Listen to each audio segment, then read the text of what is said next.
Welcome to the Love, Sex and Freedom podcast. This is where you're going to discover how to bring awakening into the body and into everyday life through powerful tantric teachings. Get ready to release, open, and step into your true power.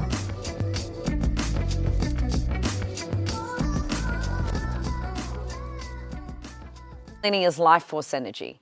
Kundalini is the stagnant life force that rests in a lot of people at the base of the spine, and then certain practices, breathwork practices, tantric practices, Kundalini yoga practices, they begin a process of unfurling that life force, right? And then what happens is, as that life force gets activated and starts to vibrate through your body, the samskaras, or the blockages to life force, start to show up, right? Now, what our human nature naturally does with contraction is resist it,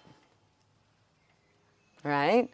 And so there comes a point in the journey where no matter how big the contraction is, no matter what it is that's like the dark that's showing up or the discomfort, actually it doesn't really matter if it's small, big, whatever, because your Kundalini energy, your life force, is not judging anything as right or wrong, open or closed, even contracted or expanded. So these terms are useful at the beginning because we can identify them.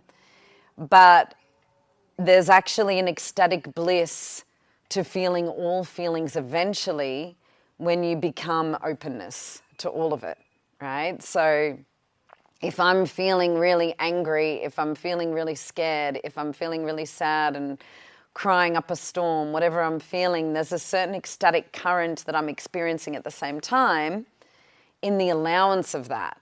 Now, if I'm resisting my experience, that's what creates the suffering. Yeah, so the way to maintain and the way through, I guess, into feeling a greater sense of ease and a more naturally expanded state consistently is to start to consciously dissolve resistance. And the resistance that comes from the mind that has a judgment as to how we should be feeling or experiencing life, which is often a result of whatever we learned growing up. And most people are celebrated when they're feeling good and asked what's wrong when they're not feeling good, right? Even that terminology, what's wrong, implies that if you're not happy, something's wrong. It's like if someone says to me, what's wrong? I'll say nothing. You know, typically it'll be my partner.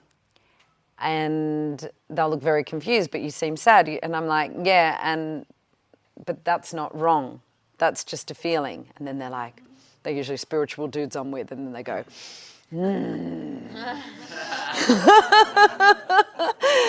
So it's really, you know, my journey was from awakening from the perspective of upper chakras and higher consciousness and non-dual reality, which is like everything is love. We can witness everything, we can observe everything, which is a beautiful foundation. I was meditating from the age of 4. But what happened in that was that I constantly was trying to transcend anything dark or any emotion that wasn't peace, ease, joy, happiness, you know, the lighter emotions that are easier to feel. So my journey into Tantra and why I'm so passionate about offering it is because it liberated me from the constraints of being celebrated by myself and others and my family for being in the more typically accepted states of joy and ease, and actually celebrating all of it and welcoming all of it. And the irony is that you're so much happier when you're doing that. When you're not trying to be happy and you're actually just like, bring it on, and you're not hiding your frustration anymore because it's not spiritual or not accepted. Because actually spiritual conditioning is just as constraining as mainstream conditioning in a lot of ways. If what you're learning from well-meaning teachers is that high frequency, high vibration means being a good girl, being a good boy, being happy, like only ever coming from compassion. It's like, yes, the virtues of compassion, forgiveness, love, kindness, care, softness, sweetness, receptivity, unconditionality, presence, all of those virtues are still virtues. And this isn't to take away from that. But we are human beings. And we are spiritual beings. And there's no separation between the two. So part of kindness, real kindness, part of compassion, real compassion, part of presence, real presence, is actually offering it to all aspects of ourselves and other people. So I suddenly went from non-dual teachers and being around a lot of non-dual teachers to being around Tantra teachers who were like having a ciggy, having a wine on the lunch breaks, like roaring when they're angry and not hiding their humanness, not hiding the parts of them that were also frustrated or enraged or grieving, and actually bringing that into the space. And that was very liberating for me. And I had to kind of swing the pendulum. I went from, okay, this higher state and smiling and, being at one with everything is what's accepted and where I should be, to fuck all of that shit, I'm getting wild, to somewhere in the middle, which is a space of meditation and love coming together, feminine and masculine coming together. That meditation is no longer something I just do on the mat. It's something that I hold through every aspect of my life, including my sexuality, including my desire, including the darker emotions that were more uncomfortable. Yeah? So a very common saying in Tantra is no mud, no lotus. Yeah? So without the mud, without the mud that creates the death of the identity, the lotus and blossoming of ever-evolving expansion where we're always birthing into the next chapter of our uniqueness is only possible when we don't shy away from the dark or the discomfort. And it's also knowing that discomfort is only discomfort when we're resisting it. Yeah? Does it answer your question?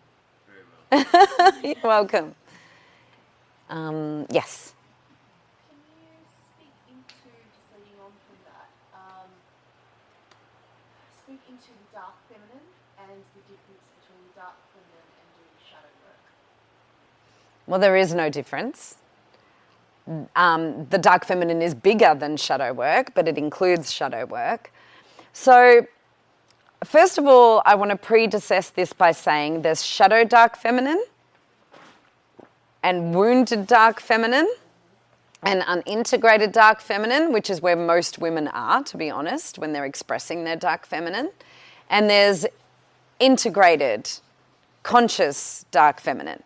Now, that's the difference that I'm more interested in. The difference between dark feminine and shadow is, I feel, not as important as that question.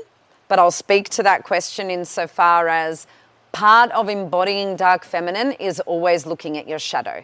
What does that mean? What that means is when shit is up, when you're triggered, when you're feeling intense repulsion or intense attraction, and that intense repulsion or attraction is causing suffering, then it's easy to cast that out to someone and to project it outwards. But actually, if we just focus on the feeling itself and looking at our shadows, what we're repulsed by is either something that is within us and we're not seeing it, or something that we're actually needing. Right? So there's a difference between observing something and going, okay, I'm not saying, like, sometimes you're going to notice something like that someone's being unkind, like that someone's being intrusive, But there's a difference between noticing and being triggered by it. And sometimes when people do shadow work, they think whenever they have an emotion about anything that has energy to it or that is creating a sense of, I don't want to be around that person or I don't want to be friends with that person, they think it's shadow. But that's not the case. If there's a strong trigger of fight or flight in your body, that's shadow, right? And you need to look at that. You need to look at, why am I repulsed by this? Why am I grasping for this? Does that make sense? So when you're looking at the shadow, you're looking at what's unconscious. When you're looking at the dark feminine, you're just looking at the aspect of you, the archetype within all of us that will speak truth, that feels everything without apology, that is not afraid to be completely ourselves, that is not afraid to call other people on their bullshit, that is not afraid to call ourselves on our bullshit. So shadow work is an aspect of that, but it's very different to the dark feminine energy itself. And what I want to speak to, which I feel is a really important conversation, is the difference between healthy dark feminine and unhealthy dark feminine. Because something that irritates the fuck out of me is when a woman is a complete bitch and emasculating a man and taking him down, and she calls that dark feminine, or she says, he can't handle my Kali. It's not that he can't handle your Kali. It's not that he can't handle you. It's that you're a fucking bitch, right? And I struggled with having a mother that was very emasculating to my father. He's like very Christ consciousness, very light. And she's a beautiful woman. She's amazing. I've made peace with her. But she has a lot of shadow dark feminine, where as soon as her emotional body is up, as soon as she's feeling uncomfortable, she would just fucking shoot arrows at my father. And she would make him responsible for that. And her repulsion from him, rather than her looking at that and the inner work that needs to be done with that, she would either withdraw, become cold and nasty, or fight and become nasty. Who is familiar with that archetype? Put your hand up. Which men in the room have been emasculated by that archetype? Some of you. Which women have been shut down from that archetype? Right. So dark feminine and dark masculine, healthy dark feminine and healthy dark masculine are very hard to find on this planet, because they're the energies that set healthy boundaries and don't stand for shit. Now, usually people don't set boundaries and don't ask for what they need until they've reached the point of no return. And then they're not setting boundaries with love. They're setting boundaries with absolute fire and spitting meanness, right? And I've definitely done that at times. And, you know, everything I say in this space is not so that when this happens, you beat up on yourself and you think you're the worst person in the world and you want to slit your wrists. It is, you know, that's extreme. I'm a dramatic person. But it's not about going into judgment. It's about noticing. And what I want you to notice above all else is whenever you're going through a difficult time, especially when it's relational, I want you to ask yourself the question, am I feeling relaxed? Am I feeling fairly neutral? And from that place, am I seeing, oh, we're incompatible, or I need this, or I need you to stop doing that, right? You know that feeling of like you're relaxed, there's no big charge, but you're just like, actually, I don't really like it when you touch me like that. Or I would love you to be a bit more romantic and take me out every now and then. Or, you know, I would like, a lot of men, it's like I would like a bit of peace. Can you please just like, can we just have a good time today? And if you're feeling something, maybe journal it, right? Now, tuning into ourselves is not something that we're taught. Tuning into how we feel, connecting with what we need, and being able to communicate that from a neutral place is not something that we're taught. And it's the reason that we have wars on the planet. Because there is such a war within people whenever they're feeling something uncomfortable that they need to take that war to someone else and fight them. So we see that at a global level and at a highly destructive level in the unhealthy dark masculine and unhealthy dark feminine energy on the planet, which is literally killing each other, right? Which is causing domestic violence, which is causing rape. Now the reason why so many people shy away from dark masculine and dark feminine is because of how much damage it can do when it's in wounding, and most of what we see is when that energy is in wounding. But when these energies are healthy, they are just as beautiful and filled with just as much grace and are just as needed on the planet as the divine masculine, divine feminine energies of love and unity and absolute liberation and freedom. Why? Because it's these energies that take life, all of life, receive it with passion, confront it head on, speak truth, set boundaries, ask for what's needed, be fully alive, unashamed of what's being experienced, and actually give life to the planet through the life that's alive. And teach people how we want to treat each other by being honest. It's like my kids growing up, if I ever said to them, if I ever tried to rescue them from their feelings, if I ever said, oh, like, why are you feeling angry, darling? Like, what do you need? To Chantelle. I'm allowed to feel angry, Mum. I'm like, okay, shit, sorry, right? Or Jaleb would say, I'm allowed to feel sad. That was more his consistent emotion. And absolutely they're allowed to.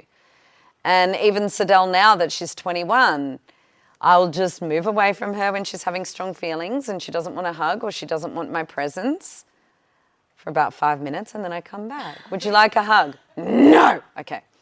Go upstairs. And eventually I know that if I can just love her through her fire, if I can be with what's arising in me when she's a bull at a gate and furious, and trust me, when this one's angry, the whole fucking room is on fire.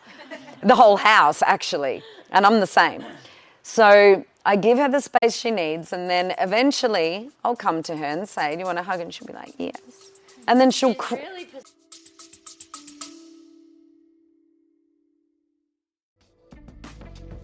If you're ready to transform your life and relationships from the inside out, while also gaining the skills to hold others through their own breakthroughs without the need for certification or showing up for live calls, explore our flexible, self-paced practitioner training. The link is provided in our show notes.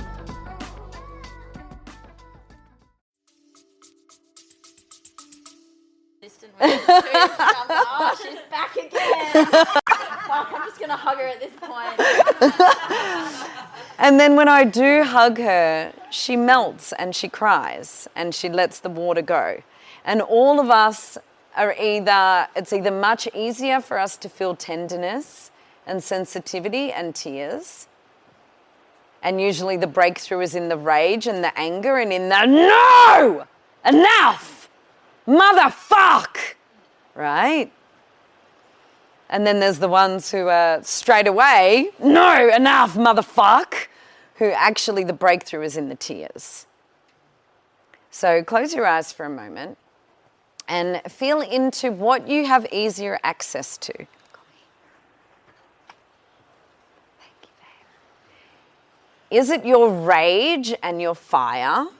And if it is, you've probably really been judged and shamed for it. So to all the fiery people in the room, I want to say, you're fucking epic. I love you. Love yourself. There is nothing wrong with your fire. Perhaps you've just never been taught what to do with it. or how to be with it and how to accept it in you.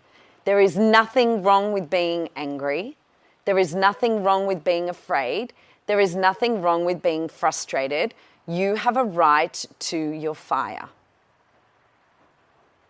And to the people who have more sensitivity and tenderness as their default, perhaps you've been told that you're oversensitive. Perhaps it's been implied or spoken that you're weak. Perhaps you've been shamed for that. And I want to say to those people, your sensitivity is actually beautiful. We need sensitivity on the planet. Your tenderness is beautiful. There's nothing wrong with you. And also to all of you, to those of you who feel fire more easily, to those of you who feel water more easily, see if you can breathe into your body and just find the place in the body that associates fire or water with harm or with weakness. Maybe you had a parent who was very depressed and you associate vulnerability with weakness. Maybe you had a parent who was very aggressive and you associate anger with harm. Fire does not need to be harmful. Vulnerability doesn't have to be collapse. Or for the fiery people, when you overly erupt. And again, that's not to shame yourself when you do that. It's to be able to say sorry, because it's never okay. It's never okay to blame and shame. It's never okay to be nasty. It's never okay to hit, to be emotionally or physically abusive. Okay, Ariel. How do you accept what is without giving up on what could be? How do you accept what is without giving up on what could be? So the beauty about acceptance is that it doesn't have resistance in it. So just say you're someone who's really in your mind, or someone who is really not very determined. Now, the people who are really in their mind, that's really judged in spiritual circles, right? The people who are really determined, that can also be judged in spiritual circles. But then the people who aren't determined, that can be really judged in non-spiritual circles. So the first key is to realize that how much acceptance you give anything is relative to societal conditioning, parental conditioning of what is and isn't acceptable. So the way to find acceptance is to go beyond all of that and just to accept that about you. And then to ask, do I want to change this? Not from a place of judging yourself, not from a place of unconsciously trying to get validation and approval from your parents or from society, but from a place of actually transcending your conditioning or going beyond your conditioning, or from a place of, I know I'm going to be happier. So whatever you feel is not enough in you, is that because you feel that? Or is that because your partner thinks that? Or society thinks that? Or your parents think that? So I'm going to actually demonstrate this through a bit of guidance because it's an excellent question. You're a very clever girl. This is my niece, by the way. So everyone close your eyes. And I want you to feel into a character trait that you find difficult to accept about yourself. Or a quality of energy that you find difficult to accept about yourself. And then bring your hands to the area of the body where you feel your shame around that or your judgment for that.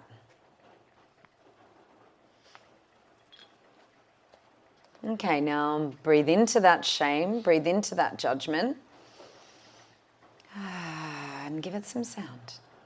Just let yourself feel that shame.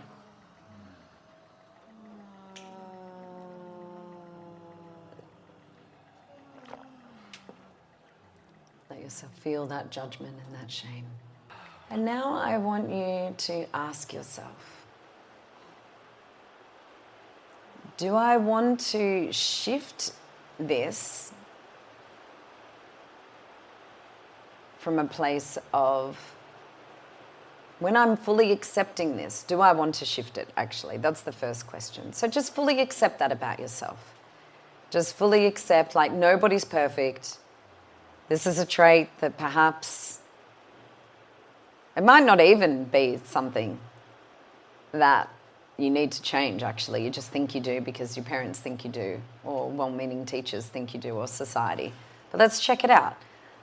The only way to check it out is to first accept it. So welcome that part. If you're too in your head, just go fuck it. You know, so what?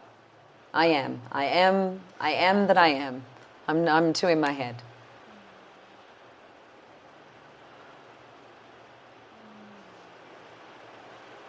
Maybe you feel like you're too aggressive. Yep, I am. I'm aggressive. Maybe you feel like you're lazy. Yep, you know what? I am. Whatever it is, I've got a new mantra for you. So fucking what? So whatever it is, focus on that quality that you've been judging, and let's all chant together. So fucking what? So fucking what? I'm an aggressive cunt. So fucking what? I'm too in my head. So fucking what? I'm not feminine enough. So fucking what? I'm not feminine enough. So fucking what? I am really sensitive. So fucking what? I am a lazy motherfucker. So fucking what? I'm really shy. So fucking what? My energy's huge. So fucking what? I'm outspoken. So fucking what? I'm a little bit too quiet sometimes. So fucking what? I find it hard to express myself sometimes. So fucking what? Just keep going with it. Think of all the qualities you've judged. So come on, louder. So fucking what? Let's do it properly. Let's have a mudra. Yeah, bring your hands like this. Straighten the spine. Let's all be very spiritual about it. So fucking what? So fucking what? So fucking what? I'm selfish. So fucking what? I'm a caretaker. So fucking what? I'm a people pleaser. So fucking what? I'm avoidant. So fucking what? I'm anxious. So fucking what? I'm addicted to weed. So fucking what? I'm addicted to coffee. So fucking what? I touch my cock too often. So fucking what? I don't feel pleasure. So fucking what? And keep going, whatever you're judging yourself, keep going. So fucking what? So fucking what?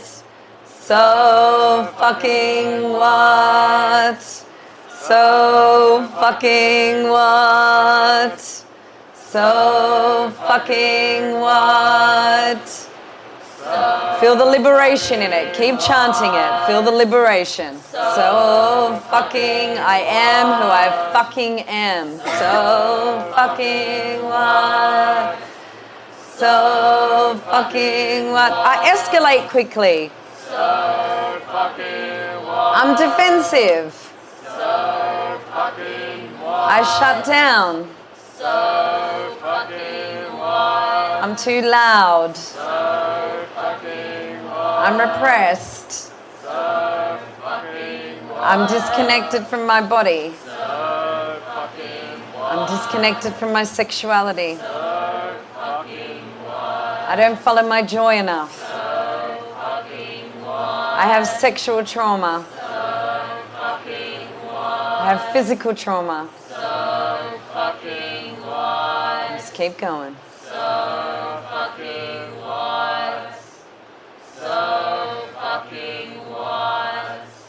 So fucking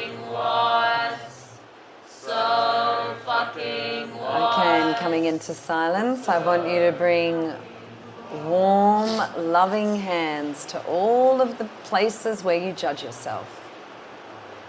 Bring that so fucking what in. It's okay. It's okay. Just breathe compassion into yourself. Accept all the parts of you. Your shadows, your light.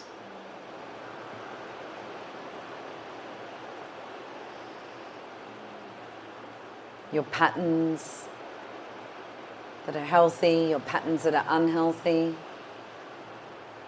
It's okay. So fucking what? You're human. And from this place of acceptance, choose, not from judgment, not from should, but you could, if you feel like you're going to be more light in your own body, more in ease, more open. If you feel like your relationships will improve. If you feel like your dharma, your dharmic path will open more. If it's going to serve you and your ultimate happiness and dharma and connection to the people you love, maybe you could choose to step into something different. Tune into that. Tune into that. Not because someone's told you you're a prick or a bitch. Not because someone's told you that part isn't okay or you need to be different. Not because your parents didn't celebrate that and did celebrate something else, but because deep within you, you know that you're going to be happier if you have a more forgiving heart. That you're going to be happier if you slow down. That you're going to be happier if you bring more determination in your life. Only then. Maybe you don't want to be determined. That's okay. Maybe you like your mind and philosophizing. Actually, when you accept something, it can become a much healthier expression. Maybe you are someone who likes to take a lot of action. Maybe you're someone who doesn't.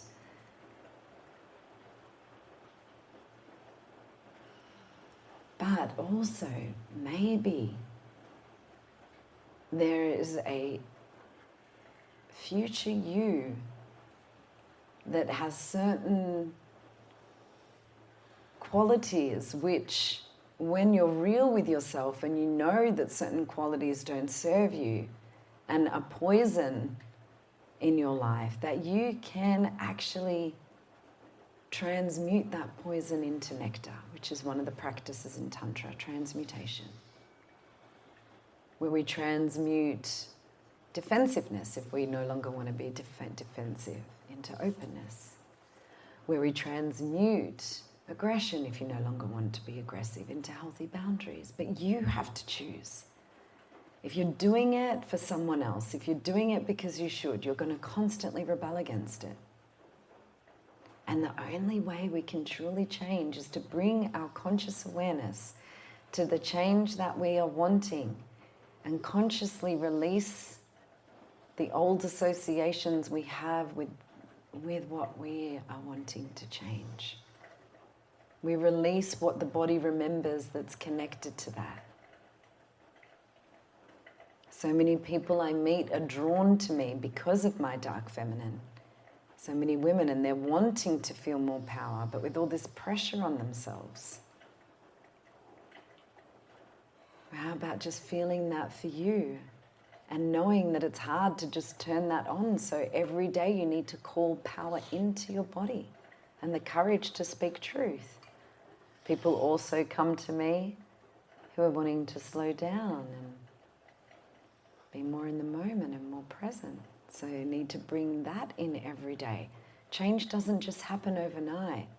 It's something that we cultivate through a daily practice of releasing what the body remembers as who we are and knowing that nothing in the past determines who we are. And that there is a future self that is waiting for us that we can step into if we truly desire that and want that, and we can call those qualities into our body, because everything in human existence is available to us. So my answer to your question, Ariel, is accept first, and then from that place of acceptance, see what's true that you want to change, and then devote yourself to that every day, because change isn't easy. You have to be willing to be in the discomfort of that. If you want more joy, if you want more pleasure, you've got to fill your life with more joy and pleasure, and that's going to be uncomfortable. You know, people think it's easy to change into ways of being that feel good, right? But if we're used to not feeling good, we're going to want to keep not feeling good. Whatever is in our comfort zone is in our comfort zone. Whatever's out of our comfort zone is going to be fucking uncomfortable, even if what's out of our comfort zone feels better. You know, when I was transitioning with Matisse's help, from basically being an engine of service and constantly directing my energy towards supporting others, even though I was exhausted from how much energy I was expending and felt better when there was more spaciousness, I kept going back into the old patterns of extending my energy. And then when I'd be relaxed, I'd be like so much happier and feeling, the more that I was bringing my life into balance. And then as soon as I stopped being aware of that and stopped bringing my practice into that, I'd easily slip back into old patterns. Who's found that? Change is difficult, right? So when you leave here, to me, the most important thing that you can do is have a morning. She's always been like that. She can never just shut a door. She has to bang a door. She can never just walk. She stomps. Anyway, I love the kid. So it's really naive to think that anything that you decide can be accomplished purely by your will, because your will get exhausted very quickly, right?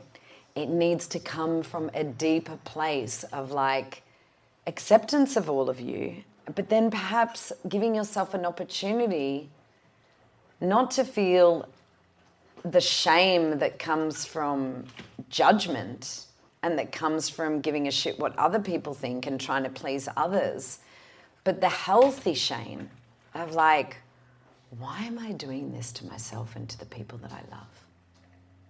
Because often, whatever the people that we love are upset about, we're actually doing that to ourselves as well. If we're always putting other people down, we're always putting ourselves down. If we're avoiding others, we're avoiding ourselves. If we're very defensive with other people, we're holding defense in our body. Everyone know what I'm talking about? So whatever it is that you need to stop doing to yourself, you can't just go, okay, I'm going to stop it. That's the first step, to just go fucking stop it, right? Stop sitting at the edge of the cliff in the proverbial cafe telling the same fucking story to the next friend that you told to the friend you caught up last week, which is, I'm realizing this. And, you know, my trauma's connected to this and this and this. And what I really need to come into is this, but my caretaker and blah, blah, blah, blah. I don't give a shit about your story. What I give a shit about is, are you willing to step outside of the cafe where all the stories are on repeat and you're actually never really changing? You're just talking about how you're a victim or talking about the flame of what needs to evolve, but you're not actually becoming the flame. What I'm interested in is supporting you to be the flame that jumps off the fucking cliff into the unknown. And you're willing to feel the discomfort of being in a new state that is actually going to serve you and the people that you love, of breathing in a new way of life and giving that life to others. And what that requires Trust me. I've been in the field of self-development and transformation for over 30 years consciously and all my life. The only thing that works to actually stretch and shift your shamanic infrastructure and actually call in new archetypes and ways of being is pick one thing at a time that's going to be a game changer and call that shit in every fucking day, every morning. And whatever it is that's holding you back, that your body remembers, feel that fully in your body. Honor that. Here it is. You feel, like one thing that I've been working with a long time with a very close, beautiful friend of mine is stress. And I spoke to her this morning. And I'd actually said to her, I don't want any messages this weekend.